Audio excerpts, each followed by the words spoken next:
Hi, my name is Juliana Pieschacón, and today I'm gonna tell you what you need to know about journalism and why you should start my career. To begin, I will tell you some important aspects about the history of journalism. The main thing you need to know about this profession is that it was born in England in the 18th century. Before this date, there were certain forms of social communication to spread monarchical ideals like the famous gazettes of French. But on 1715, there were already a great publishing activity with a large number of publications of variable periodicity appearing. In the 19th century, there was a real revolution in journalism due to the technological advances and the speed up of communication. In this century, two blocks of content can be distinguished in the media: political journalism and informative journalism. In the 20th century, the technological advances of informatics, telecommunication, and culture make information a key element for society. Writers who want to revered through the culture use newspapers like El País, El Globo, El Imparcial, and ABC to communicate their ideas. In the 70s, it began a crisis that gave entry to the information society in which we are immersed in the present. The development of new technologies affect all the media.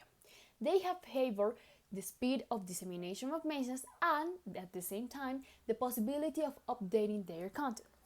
Currently, thanks to the development of technology and the same media, journalism can be classified as the next way: new genres, that is news and report; opinion genres, that is editorial, article, column, commentary, and letter to the director; and mixed genres, that is chronic and critical. In this regard, I want to talk to you about my story and why I decided to study journalism.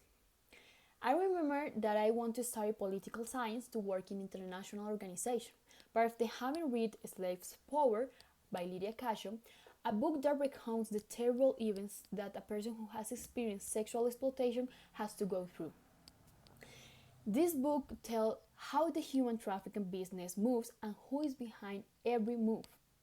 This book is so crude that I began to feel like it was my own story, and I have to say, when I read it, shoot.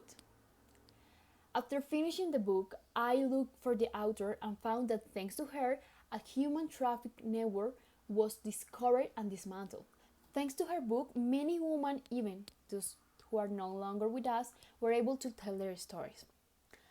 I think that it is very beautiful to give a voice to someone who thinks that he or she don't have it, who feels outside of a system that kicks and kicks it to keep it silent, and in the end their story ends up being a number, no more.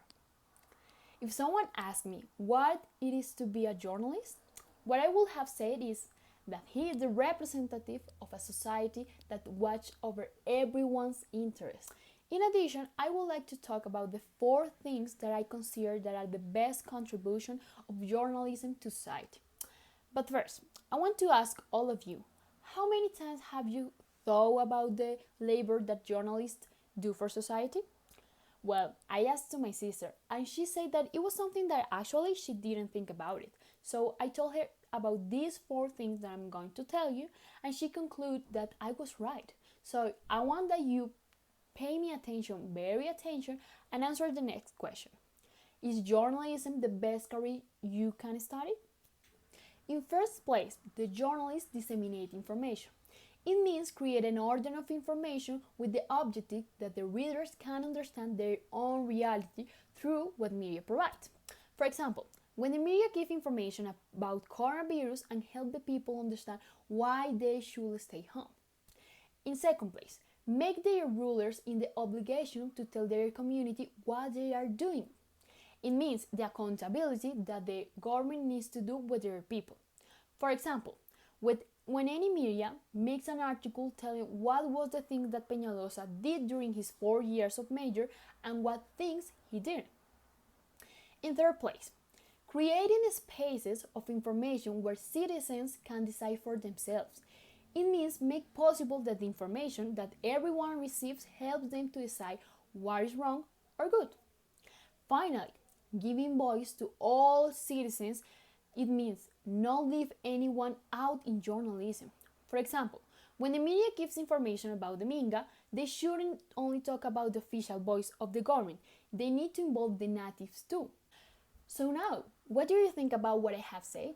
If you're not 100% of your answer, I will give you this final information so that your definite answer is yes. Yes, journalism is the best career I can ever study in my whole life. First, thanks to journalism, we know about the Panama Paper. It is the world's largest journalistic investigation into offshore business. It was led by the International Consortium of Investigative Journalists based on a megalith of 11.5 million secret documents from the Panamanian state Mossack Fonseca, today dissolved. Second, thanks to the journalist Juan Pablo Barrientos, it was possible to learn about the largest case of child abuse in the Catholic Church here in Colombia. Did you know that? Third and final.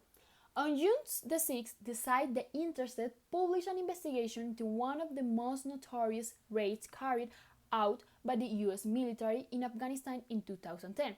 The investigation began in February of that year when the US Army announced an attack on a Taliban compound in Gardes where a special force discovered the bodies of 3 Afghan women. Well, CNN described the apparent execution of the woman as showing signs of a traditional honor killing. When Times reporter Jerome Starkey traveled to the scene, the official story quickly fell apart. The findings of this reporter research are devastating. The so-called Taliban militants were actually allies of the government. Did you know that? Well, that is real. So now I have a real big question. Did I convince you?